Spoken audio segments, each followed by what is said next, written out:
classical dramatic era of the Baroque and Renaissance-inspired art, there's a shift to traditionalist approaches to painting. The neoclassical era built off Renaissance subjects and antiquities, but harnessed themes of clarity, harmony, restraint, and idealism. The 1793 painting, Andromaque Mourning Over the Body of Hector, by Jacques-Louis David, represents a traditional approach of mythology and religion as subjects. This style loses the forcefulness its preceding movement had, and instead forms what is called a complex, realized movement, harnessing themes from the past and forming a cohesive style. 15th century architect Leon Battista Alberti described classicism and beauty as the harmony and concord of all parts achieved by following well-founded rules, based on the study of aged works, and resulting in a unity such that nothing could be added or taken away or altered except for the worse. Another major influential architect, Etienne Louis Boulle, was interested in architecture that expressed a purpose. Talking architecture was an essential part of his focus. Very few of his buildings were actually built, but the idea expresses the neoclassical attitudes of severity, emphasis on clean lines and geometry, vanishing points, high arches, and domes, along with long pillars and columns representing the artistic movement. Neoclassical paintings utilizes subjects that glorified man, representing them in naturalistic poses.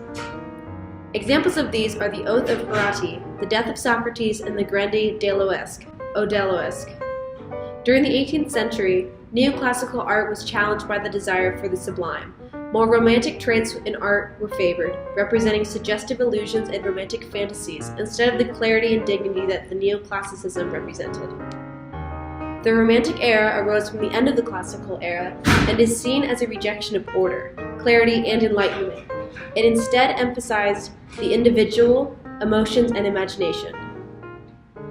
Artists such as James Barry, Henry Fusel, and John Flaxman began to paint subjects that questioned historical and mythological subject matter of conventional figurative art. These artists favored themes that were bizarre, pathetic, and overly heroic. Following this trend, romantic landscape painting emerged in the works of J.M.W. Turner and John Constable. These artists emphasized dramatic effects of light, atmosphere, and color to portray the dynamics of nature. Romantic artists also utilized subjects such as the Napoleonic Wars and the French Revolution to portray individual heroism. In Eugene Delacroix's painting 28th of July, Liberty Leading the People from 1830, the center focus is the bare-breasted woman, Liberty. Liberty has been personified as a partially nude woman, apparently flesh and blood, but reminiscent of a Greek goddess in her profile and in her idealized body. The response to Romanticism was a higher appreciation for nature, higher expression of emotions, and examination of the human personality. There was an exploration of moods and preoccupation with the genius, the hero, and the figure. A new view of artists arose. They were being viewed as an individual creator with freedom to break from the rules of traditional practices. Another example is Jan Steen's The Dissolute Household from 1663, showing men flirting with women, people recklessly drinking, stepping on a Bible, and sheets strewn about, representing a rejection of structure and emphasis on reckless abandon.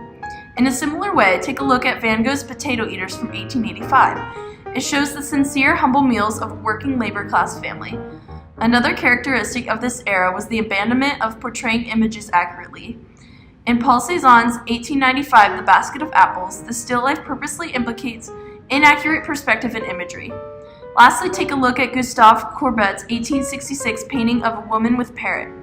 It was one of the first images of a woman in a sexual way who looks disheveled, unidealized, and used up.